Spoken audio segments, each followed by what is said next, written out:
Hello everyone, nubkeks here. Welcome back to Nub Raids. We're just off the back of an absolutely crazy CVC, which tragically we lost by like 500,000. What a battle. Absolutely insane. But in today's video, another battle. Something is coming up next. The Summon Rush for the Granyt Fusion. And I think probably a lot of people are actually skipping this fusion. That's what has, at least this Summon Rush, it's got me suspicious, right? Because this is a really, really solid Summon Rush. It's actually extremely good. And I wonder, are they going, no one's doing the fusion. Let's put in a really juicy Summon Rush to bait them in. Of course, one of the concerns with this Summon Rush, if you are doing the fusion, if you do go all out on the Summon Rush and you get the epic, it will let you skip for 4 other events, which is very convenient. But there is always the possibility they could drop a Titan event towards the end of the fusion, which will then force you to do the events at the end of the fusion anyway. And you might basically end up with an extra epic that you didn't want because you're sort of forced to get a bunch of extra rares that you didn't really want. It's hard to know for sure exactly what will happen. And obviously in the Titan event, you're typically fairly flexible. So you could potentially skip the end of fusion stuff anyway and still complete a Titan event. We don't know if there even will be a Titan event for sure. So yeah, a lot of speculation and stuff going on at the moment.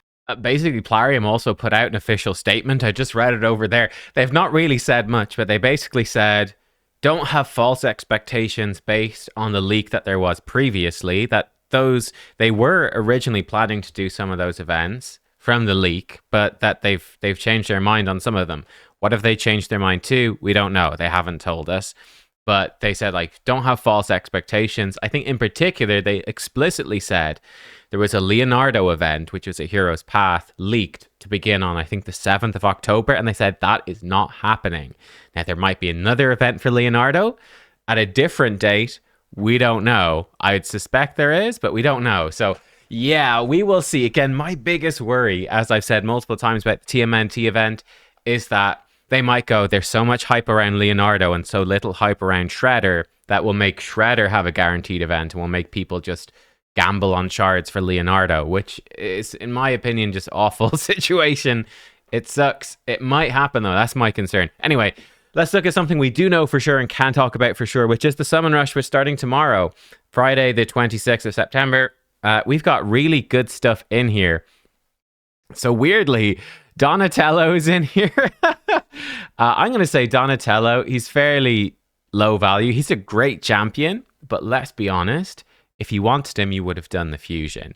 That being said, if you don't have him, let's put him up as actually pretty high value. If you don't have him, in fact, very high value. If you don't have him, he's really he's a great champion. Number 1, number 2, he is the only support, like pure support, of the Teenage Mutant Ninja Turtles. So he actually synergizes typically very well with the other turtles, who are more focused on damage generally. So yeah, he's just a great champion. Now, Admiral Black Tusk, this for me, he's going to be number 1. Admiral Black Tusk, he is the Dwarf Faction Unity, which is very strong. So for doing Dwarf Faction Crypts, which is pretty tough, this guy is insane. He's got a full team cleanse with a full team ally attack on a 3-turn cooldown. That's extremely good. We're going to have maintenance. Fantastic. Yeah, look, this is just an insane move. This move is incredibly, incredibly good. There's no two ways around it. Very useful for anywhere where you'd use ally attack. He's got a chance to stun on his A1. He has a 2-turn stun with Terminator boost for himself on his A3. And then he's got a very cool passive where basically you've got a really good chance to counterattack as allies, which is very good. With 3 faction allies, this is particularly crazy. He can place Stone Skin on everyone at the start of the turn. Now, as you guys might know, if you fought him in Faction Wars Hard, the Stone Skin buff, 50-50 to prevent it being removed or stolen or whatever, that is part of the Stone Skin set. Stone Skin buffs that you... Oh my god, tell me. Go away. Bloody hell. Stone Skin buffs that are from skills, from abilities, don't have that built-in 50-50 to prevent them being stolen or removed. So when he gives Stone Skin to his entire team, if you do a buff removal, You've got a 100%, well, 97% per champion, because it can still be resisted, of course. You got like a 97% chance per case that you could remove it if you have enough accuracy to remove it. So yeah, there you go. If you got an irresistible buff removal, you could remove it 100% of the time. So it can be removed, but it's still really good. He's such an insane kit. This makes him obviously pretty much a lock-in for any dwarf-only content in Siege. Probably any dwarf-only content in general. He is going to be just about the best option. But that being said, you've got dwarves have honestly some insane champions. The mythicals are kind of meh, but Arnorn is insane. Sen is great. Tormund's even useful. Osgren is amazing. Like Uzal, you got Black Tusk. Obviously, you got Newts for PvE content. Senna as well for PvE content. It's tricky. Trunda, I don't know. Like, you've got some absolutely crazy dwarves. Maybe you might end up in a situation where Black Tusk wouldn't make the team, though I do suspect he probably would. In 99% of situations, he's going to make your dwarf-only team. Let's be real. So yeah, I think he's super high value. I think he's crazy good. Freyja is very, very good as well. Pretty similar to Donatello. She's got a very similar passive where she can prevent death. Now, it's only for the ally of the highest crit damage, but it does give them an instant turn. Now, the thing is, they're still super vulnerable to multi-hit attacks. So like Amarius is pretty likely to just kill your champion anyway. So watch out for that. But it's very strong. But she actually gets loads of bonus defense. She can actually do some pretty good damage, especially because she can counterattack with this skill, which is pretty cool. She does give a really, really big shield. She gives turn meter boosting with buff removal, block debuff. She's got very high base speed. There's lots of ways you can build Freyja. You can build her as sort of a damage dealer. You can build her 9 pieces of protection for protected buffs. You could build her a hybrid of fast buffing, but also doing some damage. You could build her pure speed as your turn meter booster. There's a lot of stuff you can do with Freyja. She's very interesting. I like her a lot. I don't know. Honestly, maybe she's slightly more useful than Donatello, but I'm going to give Donatello some extra points because he's limited edition. Kaja the Rye, I think she's good. I'm not absolutely crazy on her, but I know some people use her to great effect. So she comes in. She is a partner champion with Timid, the Fool. You don't see them run together too often, but she comes in, again, got that really high base speed, 20% turn meter boost with block debuff, so you can use her as like your turn meter booster, your fastest champion. So you do see that happen. Unlike Freyja, she does have a speed in all battles aura. It's not the strongest, but it is in all battles. It is good. So I think like Biohack was infamous for having, I don't know, what is it, +2 or +4 6-star Kaja with crazy speed gear. I don't know. I think Biohack has quit right now. I don't know how fast she was at the end, but I've seen there's a couple of people I've run into in live arena that have these crazy fast Kajas because she's just a champion. She's not insane, right? So she's not a champion you ever want to ban. So she's a good pick for putting your fastest speed gear on. I mean, like, people will love to ban things like Arbiter from time to time. They'll love to ban a Shuzen. People don't like to ban a Kaja or like a Lysandra and stuff like that. So those spicy speed boosters that aren't top tier, they can be really cool to put in. She does have an AoE revive, which is very useful as well. And she's got lots of self-healing. Does some cool stuff with Timid. Her and Timid are a very strong combo for Faction Wars Hard. She's very good for Faction Wars Hard as well. I do think Raglan with her buffs is probably a little bit more useful, but Kaja is very good. I think I use both Kaja and Raglan with Mikey and Baron and somebody else, maybe Staltus, or I guess the last pick doesn't. Oh, Androck. I use Androck there. That's my Faction War team now for Bannerlords is Kaja, Raglan, Mikey, Baron, and Androck, and that farms no problem, which is great. But yeah, she's good, but not crazy. Definitely worth having. I'm going to put her lower than Freyja. She's useful, but not as insane. Elva, I think, is very, very good, and I'd put Elva up maybe slightly higher than this. I actually really, really like Elva. Elva is such a solid champion. She has been available, obviously, for players that quit the game for about a month and then come back. She's available in the revival path. And she is, which is where you like, I think you have to pay maybe $20 and you get Elva once you've completed it as a returning player. And I have seen like end game players that don't have Elva be like, kind of tempted to quit the game for a month so I can get Elva. She's just so solid, right? She's so reliable. So she's very like Sifi, but with a couple of extra perks. Number one, she's got much shorter cooldowns, which is really, really good. She's got the full buff remove or debuff removal, which is really good, but she misses the increased defense that Sifi would have. She puts out a lot of healing with her A1. Sifi-esque passive. The perfect veil is quite sneaky. This is really cool. It opens up a lot of stuff. She's got a speed in all battles aura. So she is actually surprisingly solid for arena. She's definitely not top tier, but she's very good. She's amazing for any PvE content. And yeah, crazy base speed. She's tanky enough to do her stuff. It's just such a great skill set. So yeah, I'm a huge fan of Elva. I think she's really strong. And there we go. They're the non-voids. So to rank these, I put Black Tusk number 1, Elva number 2, and then a joint third for Freyja and Donnie, and I put Kaja in 4th, not miles behind, but yeah, that would be sort of my ordering for these, and in terms of what I would probably like to have most. Obviously, bonus points, we'll put an asterisk here. Actually, let me put it in like yellow. Asterisk on Donatello. He is limited edition, so if you're looking for limited edition, you might go for him first, just because once Teenage Mutant Ninja Turtles are gone, you will never get him again.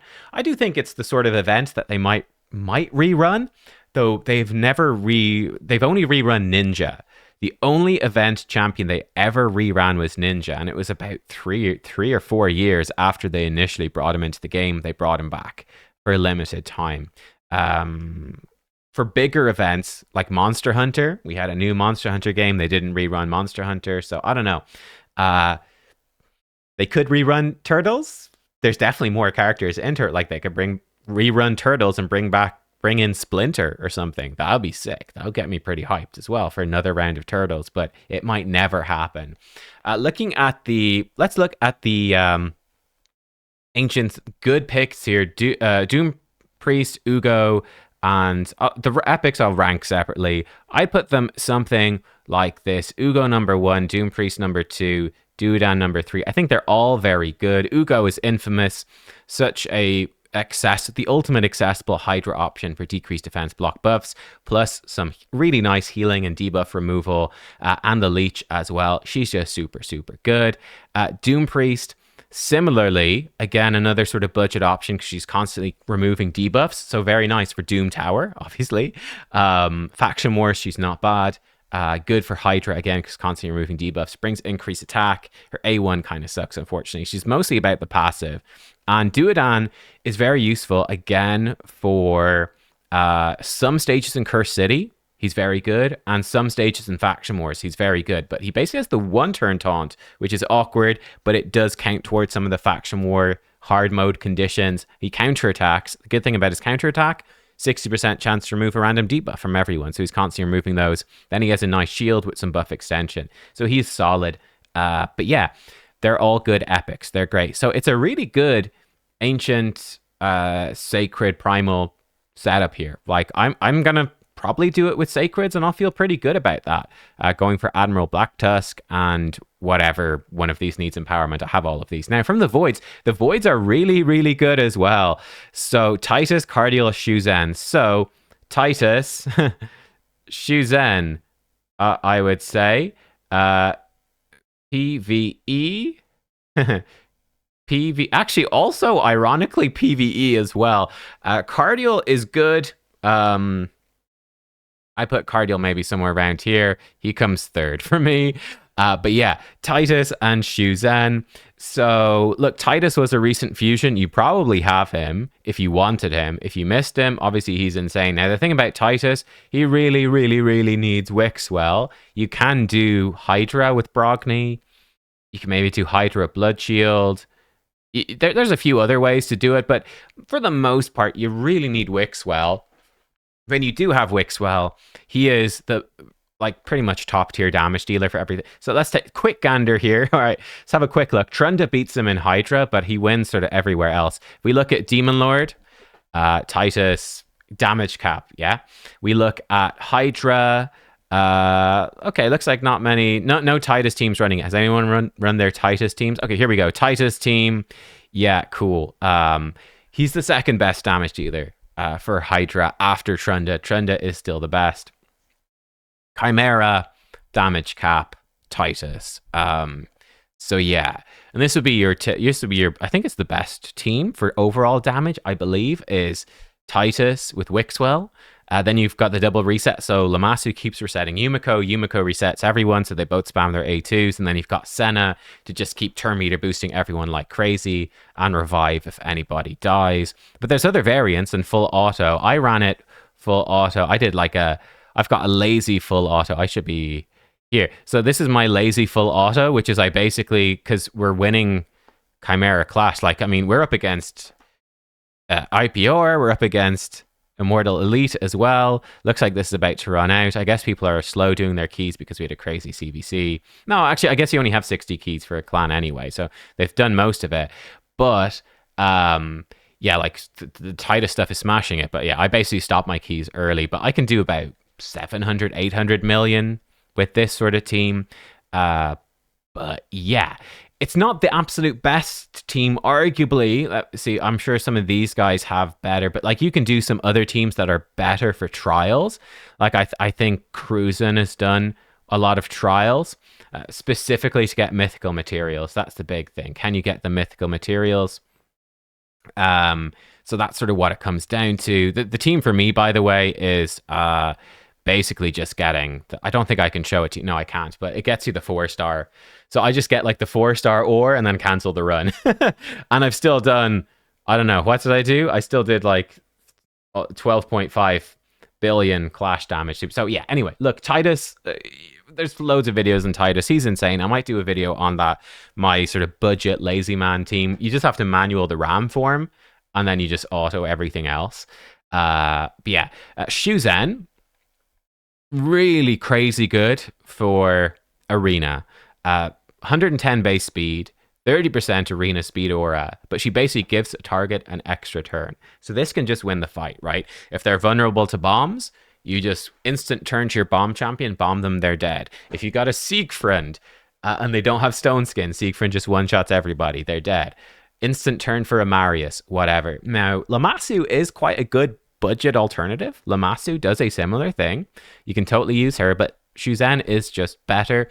And I did say PvP. For PvE, she is ridiculous. So, for example, if you want to farm the event dungeon, let me see some teams of the week. I broke my team. It doesn't work properly anymore. We actually have some non-Lammasu teams, non-Shuzen teams in here. That's actually quite fun, a poison team. But yeah, like, she often comes in with Siegfried. Like, these are pretty classic teams. Just, yep, cool, crazy stats in your Siegfried. Debuff them, give Siegfried an instant turn and one-shot the whole thing. That's a pretty common build as well. You can do the same thing with Wukong as well. Just, yeah, boost up Wukong, one-shot the whole team. Cool, great stuff. Because splash damage is broken. So I shouldn't say broke. People get upset if you suggest that anything broken is broken. Sorry. So forgive me, please. It's obviously totally balanced and working as intended. Surplus damage and raid, of course, obviously. But yeah, she's really, really, really good. But I would give Titus the edge overall because I think he's just so stupidly good for PvE. You want the Titus for endgame stuff, but if you don't have Wixwell, Titus is nowhere near so good. I mean, you can use Titus without Wixwell with a totally different build, right? And you could actually just build him as a support. He'd be quite fun, actually, as a support, you know?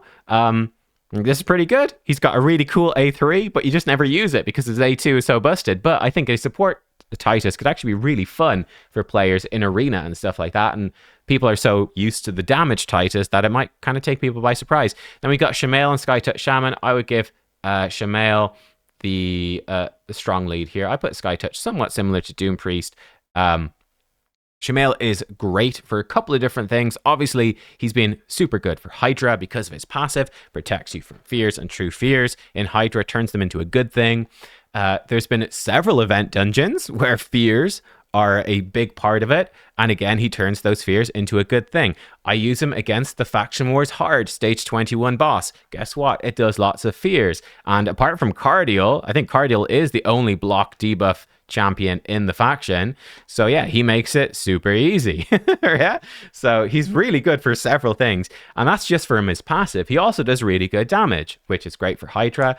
Really good for like the Sifi waves in Doom Tower. One of the easiest ways to beat them, just one-shot Sifi with Inquisitor Shamael. And same thing for Cursed City, because he's got such big single target damage. So he's really good. Skytouch Shaman. I used to like her. I don't really like her so much anymore. I mean, she does have really strong healing with her passive, block debuffs, full debuff removal, revive on death, but she slowly kills herself with her passive. You can probably get around that now with relics, but yeah, she's cool. She's cool, but I don't love her, but she is pretty interesting. She's an interesting champ for sure. She's worth having for sure. You can do some fun stuff with her, but I give Shamael the edge right there. And there we go. That's sort of roughly what I think about that. I'm going to give, Titus is the big one, but you probably have him already. Shuzen, though, is really big. Cardial is good. And yeah, Black Tusk is big. Elva and Donatello are also good if you're missing those as well. And Freyja and Kaja are no slouches either. Like, there's lots of good options. So it's a great summon rush. Let me know what you think about this. Are you going for it? What are you going to do? For me, I think it's such a nice summon rush. I'm really torn. Do I just max it out, get the epic? I'll have to see tomorrow how high the point requirements are, I think. I'll definitely get the rare. I think I'll probably get the epic. There's also, I can see mythical materials and mythic tomes in there and a feast. So it's going to be very expensive to max that out. Holy hell. It is an event, they're guaranteed. We'll see how much of each. Well, I mean, there's going to be one feast, one tome. How many mythical materials? I don't know. I think get the rare or the epic if you're doing the fusion. It's a tough call. I'll think about it. I'll decide tomorrow. I'm like, I could get the epic, but could be forced into some events later in the fusion.